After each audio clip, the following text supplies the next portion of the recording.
Peace. Zahir on the mic, and today we're going to cover the topic of the Age of Aquarius and Leo. Yeah, I said the Age of Aquarius and Leo. And the reason why we're going to add Leo into the Age of Aquarius is because of the important topic of the axes.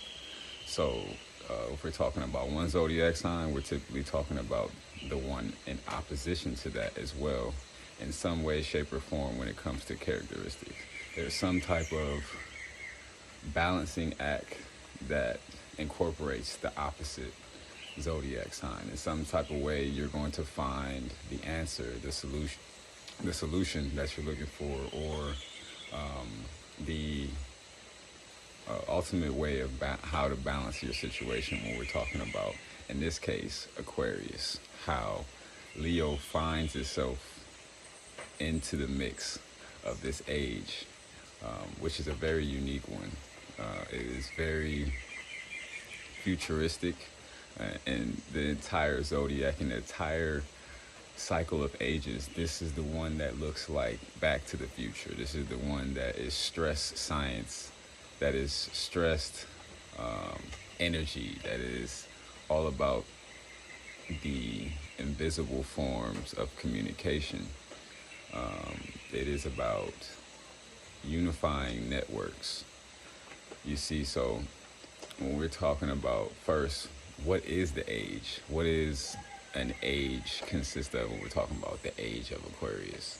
So to really understand this, I would love to break out some visuals, which I'm not going to do on this video, maybe another video, but it deals with something called the Great Year.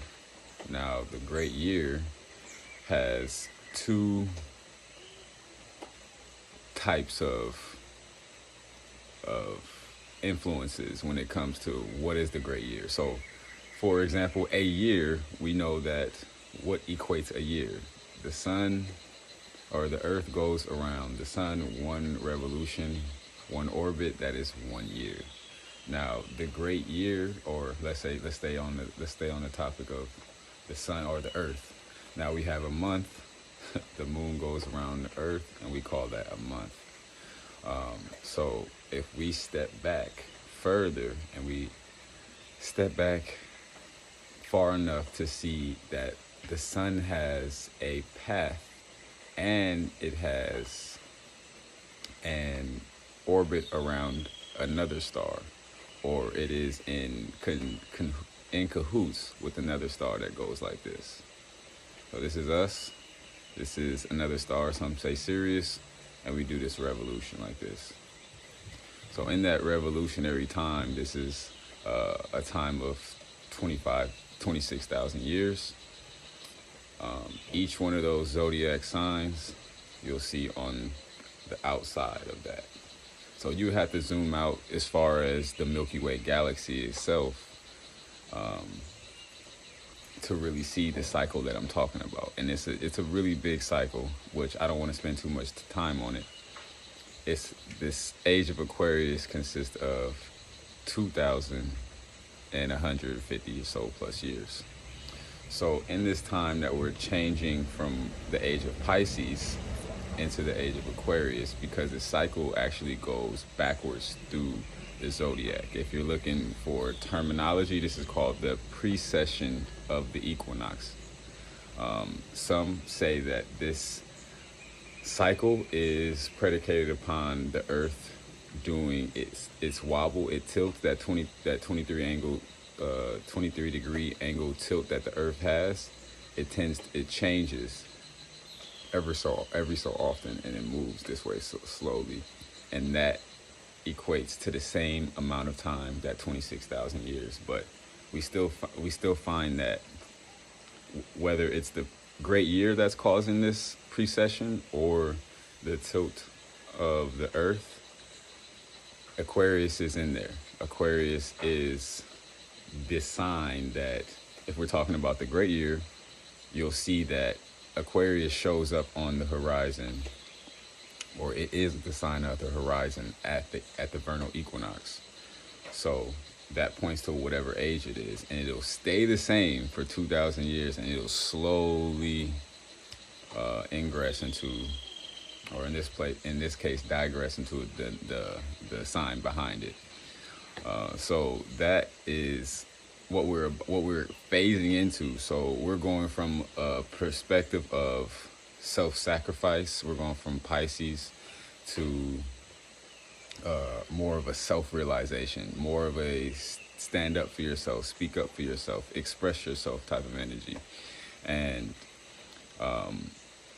and in that you'll see some of these themes, some of these, you see, this is a big time of change. We're going through, we're breaking tons of traditional thinking. People want to be themselves at all costs, and they want to express themselves uniquely at all costs. That is everything that Aquarius represents. And one of the topics that I brought up here is the family aspect, because the family aspect is one of the biggest highlights, I think, that Aquarius has come to introduce to us, is the idea of family and how it's going to shatter that traditional paradigm and what people think is family. So given that Aquarius thinks, or Aquarius is an air sign, it does think very mental, but given that Aquarius, it deals with frequency above most ideals, your family is going to be, or most people's family here in this age will be something that they feel, someone or a group of people that they feel that they vibe with, that they find on a equal frequency. All right, so that is, that's one of the things that could be introduced here as far as family, and it's unconventional. People want to do it their way. They don't like it. The importance of this, it outweighs the importance of traditional family.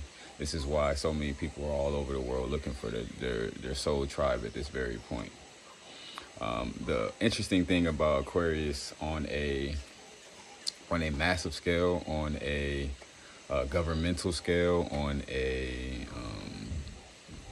scale where we're talking about worldwide events, and also how things are playing out when it comes to people that have this knowledge prior and have ulterior motives when it comes to, knowing that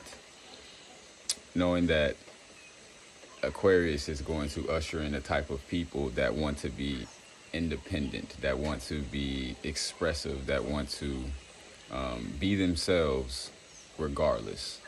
There is a type of corruption that happens when, if you know this, then you can take things that are unethical, unmoral, things that twist the nature of human reality,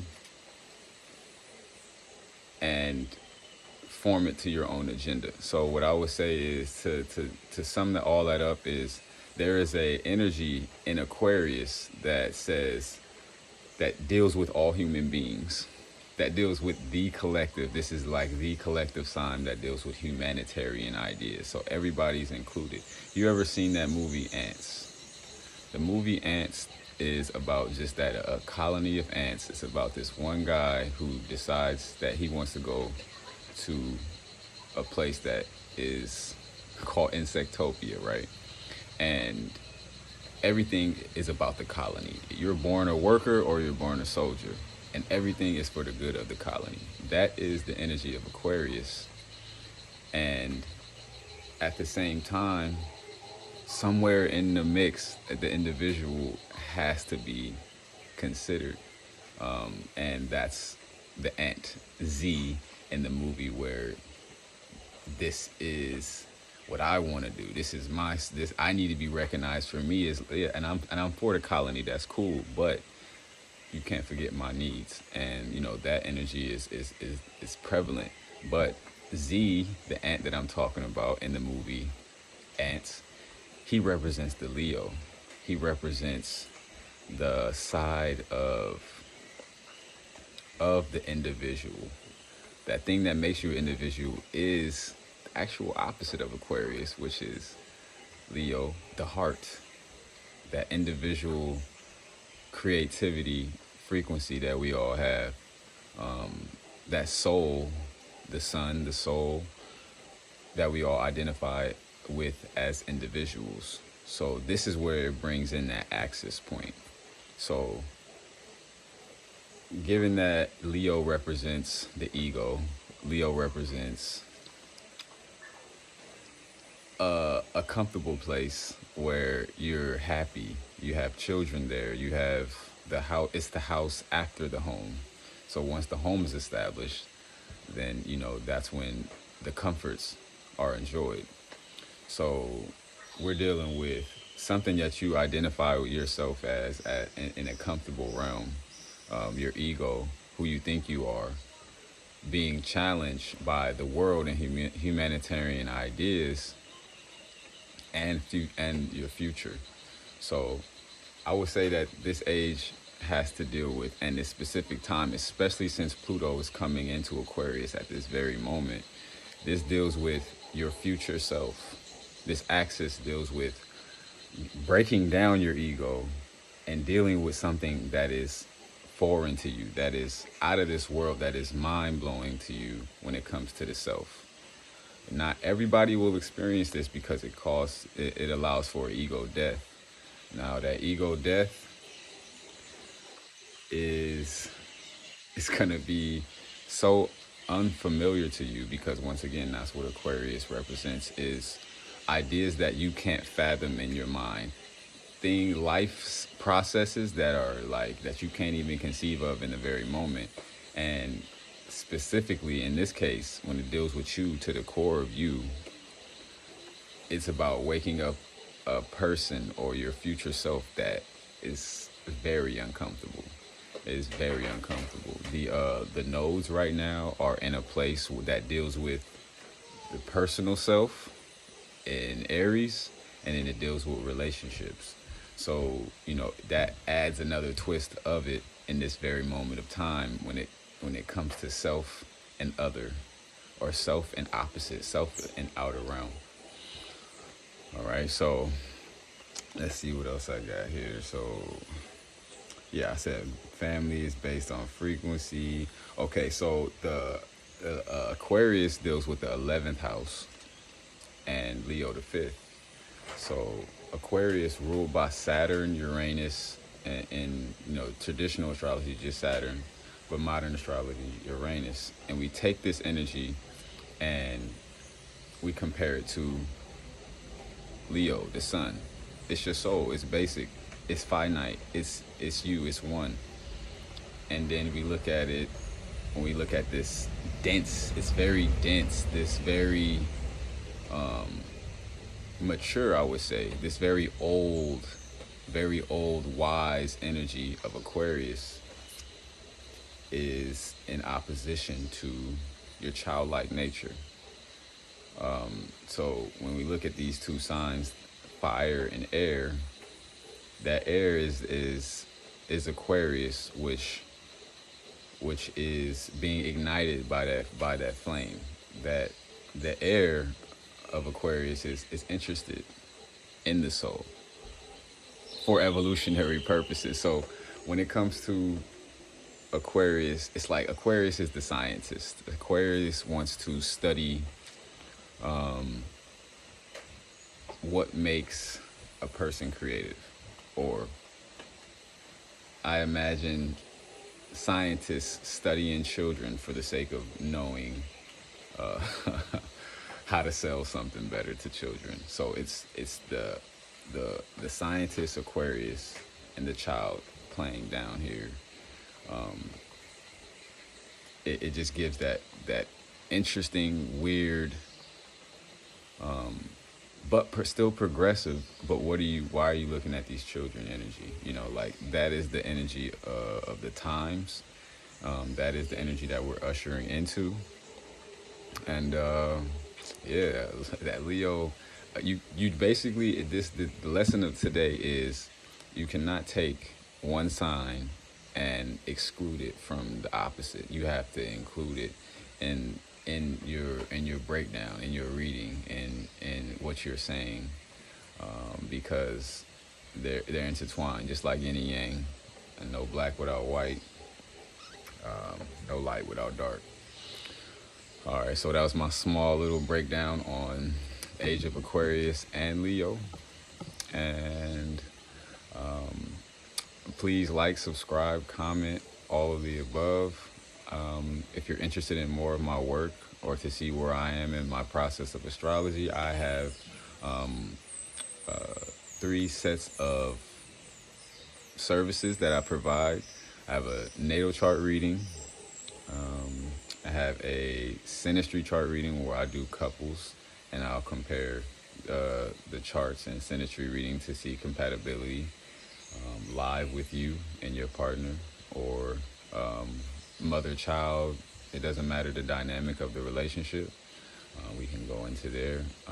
And then I also, right now, I'm offering Saturn return, or just Saturn readings, because Saturn is one of the heavy hitters and represents your reap and sow cycles in the zodiac. 30-year processes. This is a big one. All right, so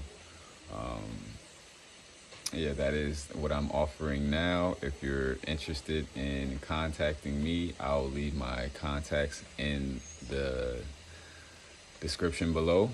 And yeah, Zahir on the mic.